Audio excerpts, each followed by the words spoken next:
우리 뭐 멀리 좀 떨어져 계시긴 하지만 그래도 옆에 계신 분들, 앞에 계신 분들 한번 보시고 인사하겠습니다. 사랑합니다. 축복합니다. 반갑습니다. 계산을 해보니까 10주 만에 저희가 교회에서 다시 예배를 드리게 됐습니다. 12월 둘째 주인가요? 셋째 주부터 저희가 영상으로 예배를 드리다가 한번 연기가 돼서 10주 만에 이렇게 됐습니다. 그 10주 동안 많은 일들이 사실 있었습니다. 해도 바뀌었고 개인적으로 또 교회에도 또 세상에도 많은 일들이 있었죠. 최근에는 미국의 그 미국 땅의 70%가 아주 기록적인 한파 가운데 놓여 있다고 합니다. 70%의 땅에 눈이 왔고 그리고 지금까지 경험해보지 못하는 한파로 말미암아서 뭐 정전과 단수가 굉장히 많다고 합니다. 심지어는 미국 인구의 3분의 2에 가까운 2억 명의 사람들에게 한파 경고 문자가 다 갈 정도로 그렇게 엄청난 한파가 불어닥쳤다고 합니다. 이 한파가 온 이유는 북극에 있는 그 냉기를 이렇게 가로막고 있는 제트기류라는 게 있는데 그 지구온난화 때문에 이 제트기류가 약화되면서 냉기가 밑으로 내려온 것이죠. 생각해보면 지구온난화 때문에 우리가 그동안 이렇게 너무 날씨가 더워져서 빙하가 녹고 이 더위에 대한 얘기만 했었는데 똑같은 온난화 때문에 엄청난 한파가 올 수도 있다는 사실을 보고 있습니다. 저도 이 얘기를 들으면서 온난화가 한파를 가져올 수도 있구나. 그동안 경험해보지 못했던 한파를. 그러니까 이 자연이라는 것은 우리가 생각하는 것보다 훨씬 더 신묘하고 훨씬 더 위대한 것이라는 걸 알 수 있습니다. 우리의 생각은 이럴 것 같은데 정반대, 온난화 때문에 엄청난 더위도 오지만 온난화 때문에 엄청난 추위도 온다는 사실을 우리는 보고 있습니다. 우리나라도 지난 겨울에 굉장한 한파를 겪었죠.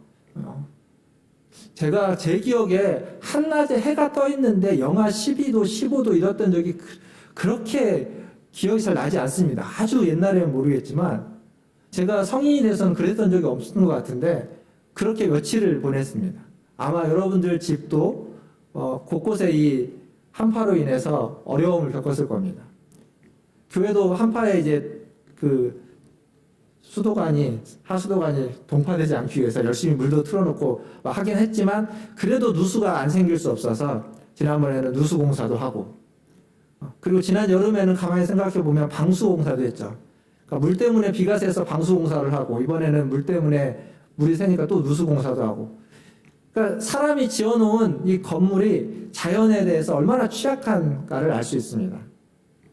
사실 얼마 전에 또 미국 나사에서 화성에 탐사선을 보내서 그 화성을 정복한 듯한 얘기가 나왔는데 반면 이 한파 때문에 정전과 단수가 비일비재하고 그리고 아무리 큰 건물도 바람 앞에 무너지고 위험에 노출되는 경우들이 굉장히 많다고 합니다.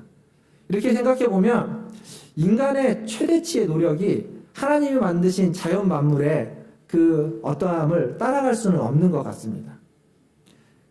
그게 하나님과 인간의 차이가 아닐까 그런 생각도 해보게 되는 거죠.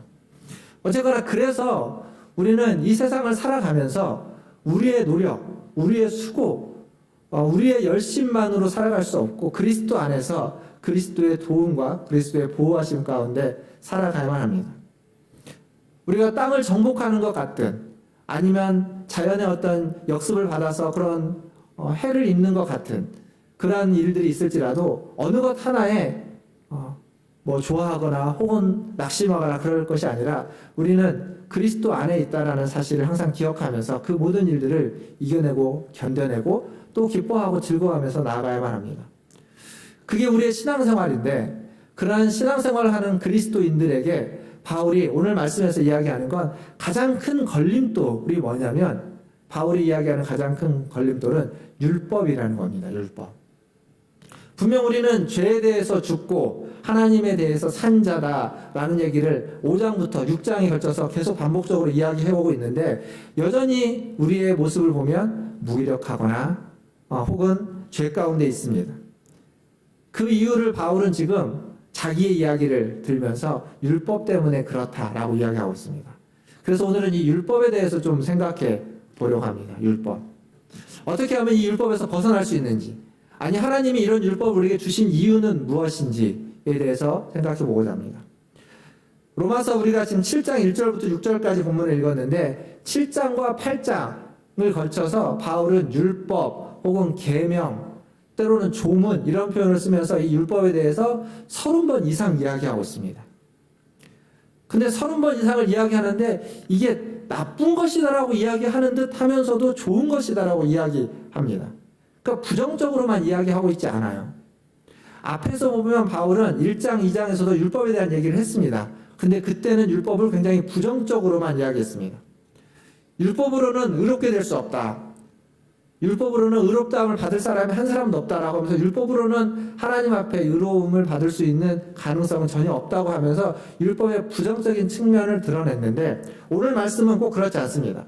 오늘 말씀도 보면 율법 때문에 죄가 살아났고 9절에 그렇게 되어 있고 계명으로 말미암아 죄가 기회를 타고 우리를 속인다라고 10절에 되어 있습니다.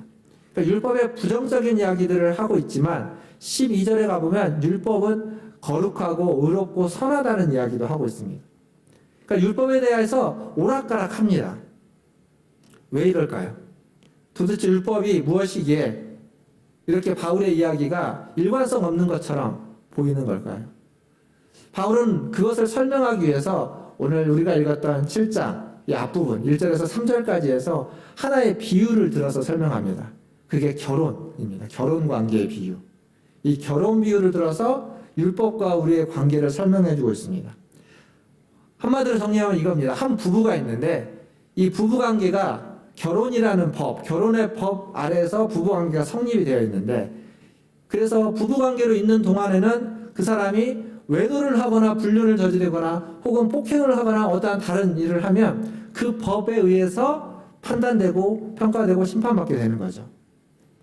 그런데 만약 둘 중에 한 사람이 누군가 죽게 되면 그 결혼의 법에서 자유롭게 되는 겁니다. 결혼의 법에 벗어나는 겁니다.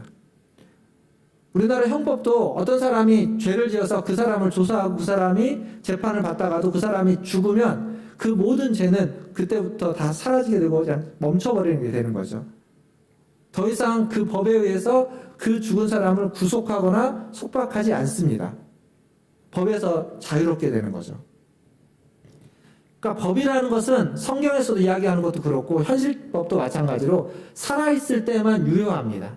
죽게 되면 그 법은 그 사람을 더 이상 구속할 수 있는, 판단할 수 있는 자격과 능력을 상실하게 되는 게 법입니다. 법적인 자유로움을 죽음으로써 느끼는 거죠. 7장 4절에 보면 바울은 이런 말을 합니다. 그러므로 내 형제들아 너희도 그리스도의 몸으로 말미암아 율법에 대하여 죽임을 당하였으니 율법에 대해서 죽임을 당했다는 겁니다. 그러니까 율법에서부터 벗어났다는 거죠. 죽었기 때문에. 근데 율법이 죽은 게 아닙니다. 여기서 우리가 잊지 말아야 되는 건 이 표현을 잘 보면 율법이 죽어서 사라졌다는 얘기가 아니라 율법에 대해서 우리가 죽었다는 겁니다. 율법은 여전히 존재하고 있는데 율법에 대해서 우리가 죽음으로써 그 존재하고 있는 율법이 나에게 더 이상 영향을 끼치지 않는다라고 지금 바울은 이야기하고 있습니다. 근데 거기서 끝이 아니라 그 뒤에 이어지는 말씀이 뭐라고 되어 있냐면 이는 다른 이 곧 죽은 자 가운데서 살아나신 이에게 가서 우리가 하나님을 위하여 열매를 맺게 하려 함이니라. 즉 무슨 얘기냐면 그리스도 죽은 자 가운데서 다시 살아나신 그리스도에게로 가서 하나님을 향하여 열매를 맺게 한다. 율법에 대해서는 죽었고 하나님에 대해서는 살아나서 그래서 열매를 맺는 삶을 산다. 앞에서 했던 얘기를 지금 다시 이야기하고 있습니다. 정리해보면 이런 얘기입니다. 이전에는 율법과 우리가 배우자 관계였습니다. 부부 관계였습니다. 근데 율법에 대해서 우리가 죽었습니다. 그래서 그 부부 관계가 끊어졌죠. 그런데 이제 죽었던 우리가 그리스도와 함께 다시 살아났는데 다시 살아나면서 새롭게 결혼 관계를 맺었는데 이전의 율법과의 결혼 관계가 아니라 그리스도와 결혼 관계를 맺어서 그리스도의 배우자로서 그리스도의 신부로서 새롭게 하나님을 향하여 열매를 맺는 삶을 살아가게 되었다라는 겁니다. 율법이라는 남편에서 그리스도라는 남편으로 바뀐 겁니다. 여기에서 우리가 주목해야 될 건 율법이 없어진 것도 아니지만 동시에 우리의 결혼 관계가 여전히 지속되고 있다는 겁니다. 뭐만 바뀌었냐면 배우자만 바뀌었습니다. 이전에는 율법이 배우자였는데 이제는 그리스도가 배우자로서 바뀐 겁니다.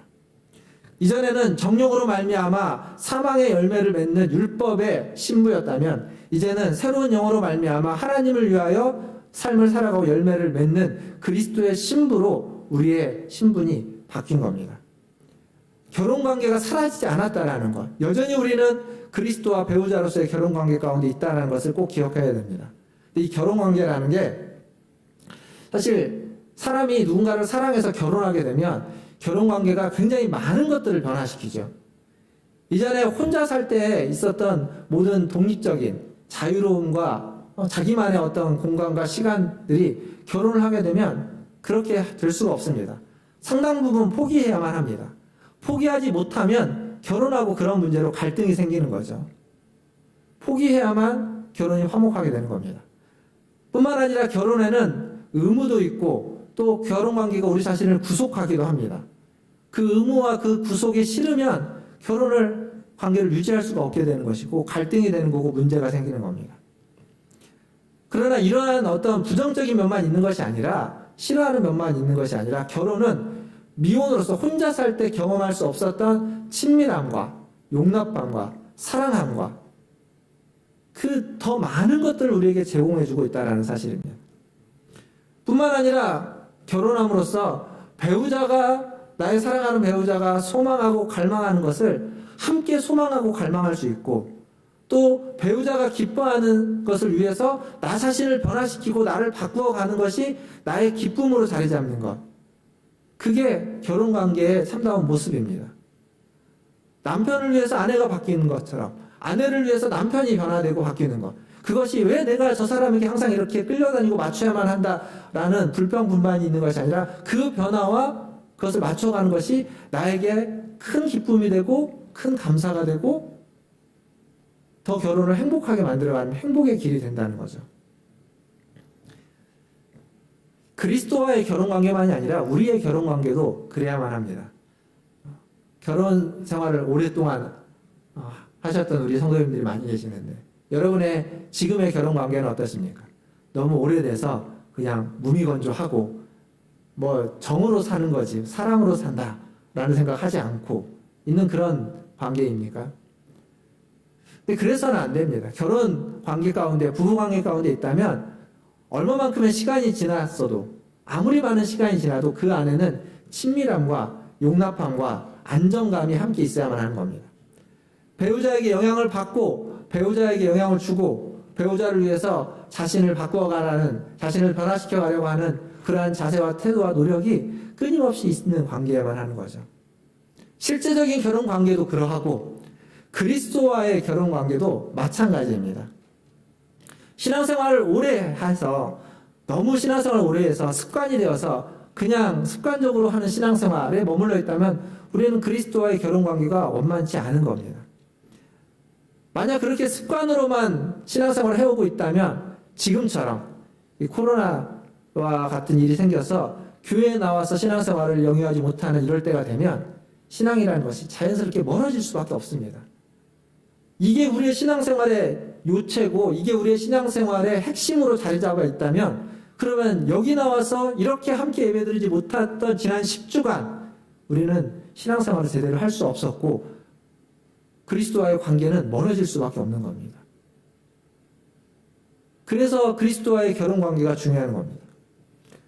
혹은 나의 감정이나 어떤 것들이 좋아서 신앙생활을 계속 해왔다면 그 감정이 상하게 되거나 갈등이 생기면 또 신앙생활을 제대로 하지 못하게 되겠죠.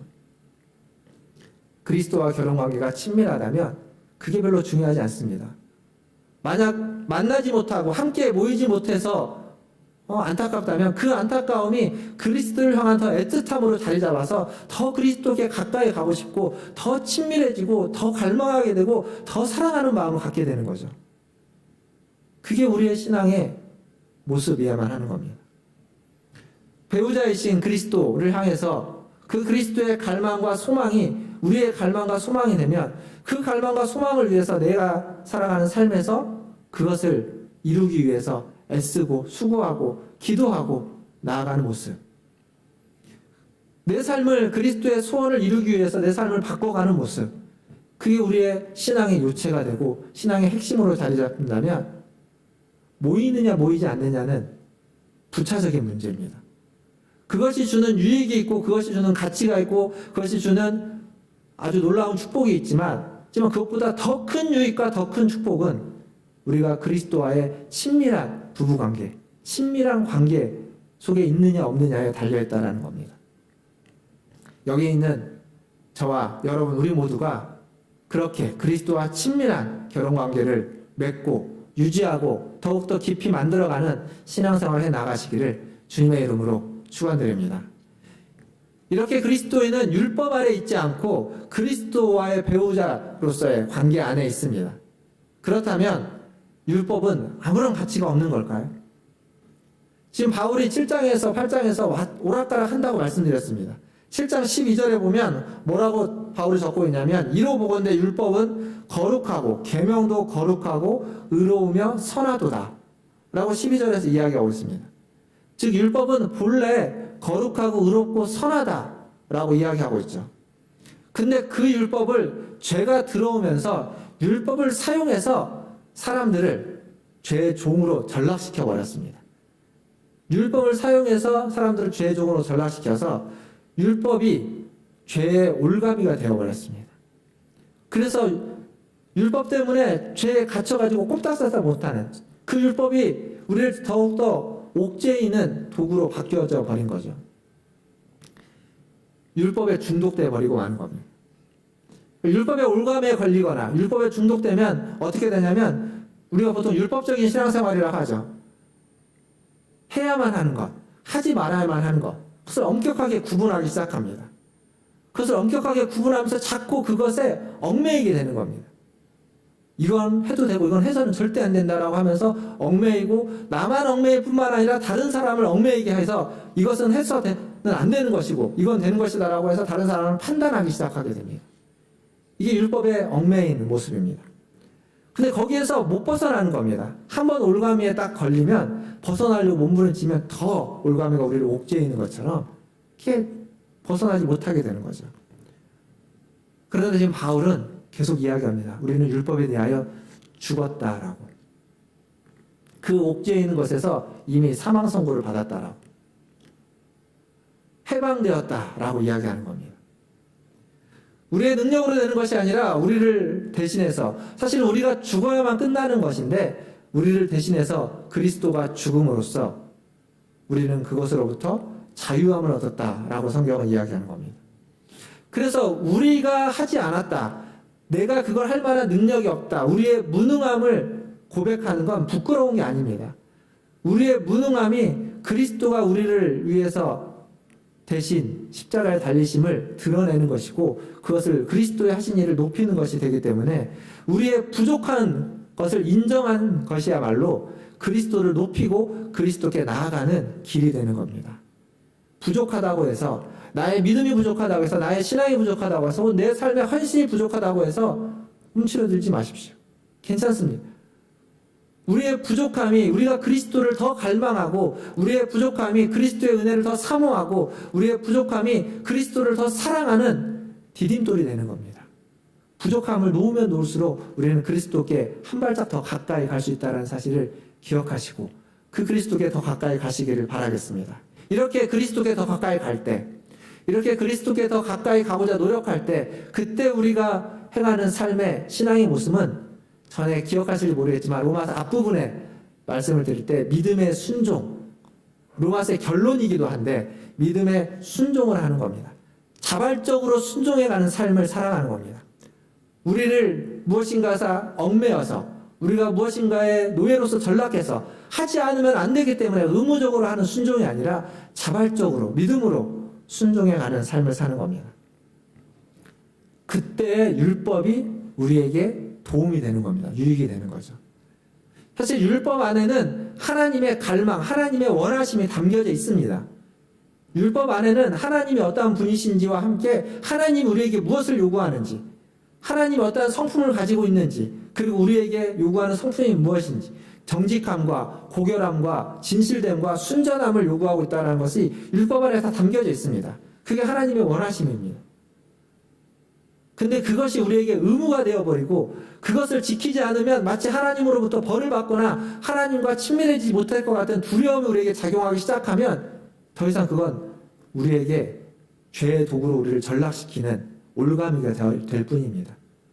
그러나 거기에서 자유롭게 된 다음에 그리스도와의 친밀한 관계를 맺고 나서 보면 이 율법의 내용이 우리를 얽매이는 노예계약서가 아니라 하나님이 내가 사랑하는 나의 배우자이신 그리스도가 원하는 것이 무엇인지를 알게 되고 그러면 그 배우자의 소망과 갈망을 알게 되고 그 배우자의 소망과 갈망에 내가 맞춰가고자 노력할 수 있는 지침이 되는 겁니다. 내가 어떠한 삶을 살면 나의 배우자인 그리스도가 기뻐하겠구나. 그러면 그걸 맞춰가는 나의 그 삶 또한 그 배우자의 기쁨을 생각하면서 나도 기쁨. 그걸 하는 것이 믿음으로 자발적으로 순종하면서 기뻐하게 되는 겁니다.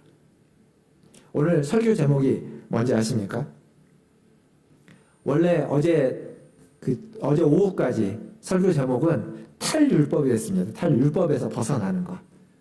그렇게 설교 제목을 했다가 마지막 부분에 이렇게 설교를 마무리하고 준비하면서 여러분 위시리스트라는 거 아시나요? 누군가 내가 뭘 갖고 싶은 게 있으면 갖고 싶은 목록을 쫙 정리해 놓는 걸 위시리스트라고 합니다. 혹은 이제 버킷리스트라는 말도 있는데 그건 내가 하고 싶은 목록, 내가 살아가면서 꼭 해보고 싶은 일. 근데 뭐 둘 다 비슷한 의미인데 그냥 위시리스트라는 말을 쓰면 내가 원하는 것, 내가 소망하는 것, 내가 갈망하는 것. 율법은 하나님이 갈망하는 하나님의 위시리스트 같은 겁니다. 그게 의무가 되어버리면 그것을 안 하면 안 되는 의무가 되어버리면 그 리스트만큼 보기 싫은 게 없습니다. 이거 해줘야 되니까. 참 불편한 거죠. 근데 사랑의 관계가 있으면 그 위시리스트로 내가 이걸 언젠가는 꼭 해줘야지. 해주기 위해서 그걸 주기 위해서 그걸 사주기 위해서 돈을 모으고 노력하고 애쓰는 것이 기쁜 겁니다. 그것 자체로. 얼마나 좋겠습니까? 내가 이걸 사가지고 이걸 이 사람한테 주면 이 사람이 얼마나 좋아할까? 안 준다고 해서 해주지 않는다고 해서 관계가 깨지는 것도 아니고 해주지 않는다고 해서 사랑이 없는 건 아니지만 해주기 위해서 노력하고 애쓰고 하나씩 모으고 그때를 생각하면 그것만큼 기쁘고 그것만큼 즐거운 게 없는 겁니다. 그게 율법입니다. 그게 우리에게 주어진 율법이고 우리는 율법을 그렇게 사용해야만 하는 겁니다. 그리스도 안에 있을 때 그리스도와의 친밀한 결혼관계 안에 있을 때 율법은 사랑의 위시리스트가 되고 그 율법을 그 위시리스트를 그 하나님의 갈망과 소망을 이루어가기 위한 우리의 삶이 우리의 신앙생활의 요체가 되고 그리고 우리의 기쁨이 되고 또 그것이 하나님의 기쁨이 되는 줄 믿습니다. 말씀을 마무리하면서 사사기에 보면 기드온이고 있습니다. 기드온. 우리가 기드온의 300용사 그렇게 알고 있죠. 기드온은 미디안 군대가 쳐들어올 때 14만 5천 명이라는 군사를 몰고 미디안 군대가 쳐들어올 때 그들과 대항하기 위해서 이스라엘 군대를 모집합니다. 몇 명이 모집되냐면 3만 5천 명 정도가 모집됩니다. 4분의 1밖에 안 되는 거죠. 너무 병력수가 차이가 많기 때문에 싸워서 이기라는 보장이 없습니다. 그런데 그때 하나님이 기드온에게 뭐라고 하시냐면 군사가 너무 많다라고 하십니다. 그래서 그 3만 5천 명 가운데 두려움이 조금이라도 있다면 다 돌려보내라고 합니다. 그렇게 해서 다 돌아가고 남은 군사가 몇 명이냐면 10,000명입니다. 10,000명. 3만 5천 명도 턱없이 부족했는데 10,000명으로 싸우라고 하는 겁니다. 이게 불가능한 일이죠. 근데 하나님이 그 불가능한 일 앞에 있는 기드온에게 또 얘기합니다. 10,000명도 많다. 라고 하면서 물 떠먹는 모습을 보고 그 중에 9,700명을 돌려보냅니다. 그리고 남은 게 300명입니다. 300명으로 14만 5천 명과 싸우라는 겁니다. 하나님이 산수를 못하시든지 수학적인 감각이 없든지 뭔가 문제가 이건 말이 안 되는 얘기입니다. 14만 5천 명과 300명. 무슨 그렇다고 성경에 최신식 무기를 하나님 주신 기록도 없습니다. 전략이라고 하는 것도 지극히 단순합니다. 근데 왜 이렇게 했을까요? 99%의 사람을 돌려보내고 단 1%로 300명으로 14만 5천 명과 싸우라고 한 이유는 그건 사람이 하는 일이 아니라는 겁니다. 사람이 할 수 없는 일, 하나님이 하신다는 걸 보여주기 위한 겁니다. 성경에 이런 예가 여러 군데 나옵니다. 아브라함이 이삭을 얻은 일도 마찬가지입니다. 이삭은 아브라함은 엘리에섹이라는 양자로 후사를 삼고자 했고, 첫 번째. 그게 하나님이 아니라고 했을 때, 그러면 이스마엘로 후사를 삼고자 했습니다. 근데 하나님이 다 놓으라고 하시고, 경수가 끊어진 지 오래된 사라의 몸에서 굳이 이삭을 후사로 허락합니다. 사람이 할 수 있는 일이 아니라는 것을 보여주기 위한 겁니다. 사람이 무엇인가를 하려고 하면, 우리가 무엇인가를 만들어내려고 하면 그것이 사실은 우리를 죄의 종으로 전락시켜 버리게 되는 그러한 우리의 노력이 되는 겁니다. 율법을 통해서 무엇인가를 만들어내려고 하고, 율법을 통해서 하나님과 관계를 좀 더 좋게 만들어 보려고 하고, 율법을 통해서 하나님의 복을 받아보려고 하고, 우리의 헌신과 노력, 하나님의 말씀에 순종하는 것을 통해서 하나님으로부터 축복을 얻어내려고 하는 태도는 결국 우리를 율법의 종으로, 죄의 종으로 전락시켜버리고 맙니다. 우리의 율법을 통한 우리의 최대치는 하나님이 자연의 만물 가운데 만들어 놓은 최소치에 미칠 수가 없습니다. 절대적으로. 그러나 그리스도와의 친밀한 관계 안에 있으면 다르다는 거죠.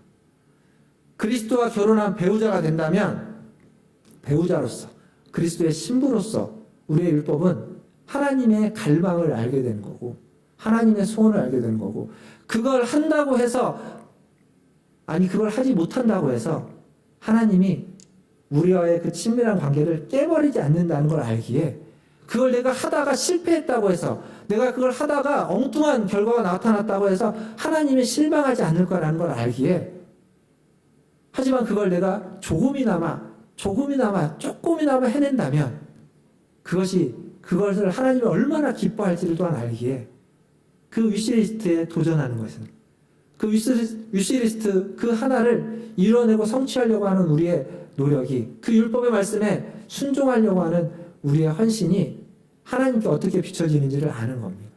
그래서 그 율법에 순종해 가는 거죠. 자발적으로.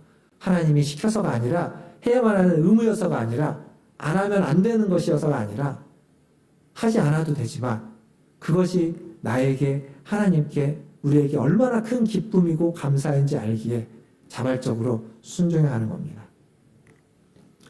사랑하는 성도 여러분, 우리는 다 그리스도의 신부입니다. 그리스도의 배우자입니다. 그리스도와 함께 그 부부관계 속에서 이전보다 더 알콩달콩 행복하게 사시기를 주님의 이름으로 축원드립니다. 성령께서 주시는 새 마음과 새 힘으로 우리를 얽매이고 있는 이 율법의 조문과 같은 것에 얽매여서 사는 것이 아니라, 그리스도 안에서 사랑의 위시리스트 같은 율법에 순종해 가면서 살아가시는 저와 여러분 다 되시기를, 그래서 거룩함에 이르는 사랑의 열매를 맺는 그러한 신앙생활을 해 나가시기를 주님의 이름으로 축원드립니다. 다 함께 기도하겠습니다.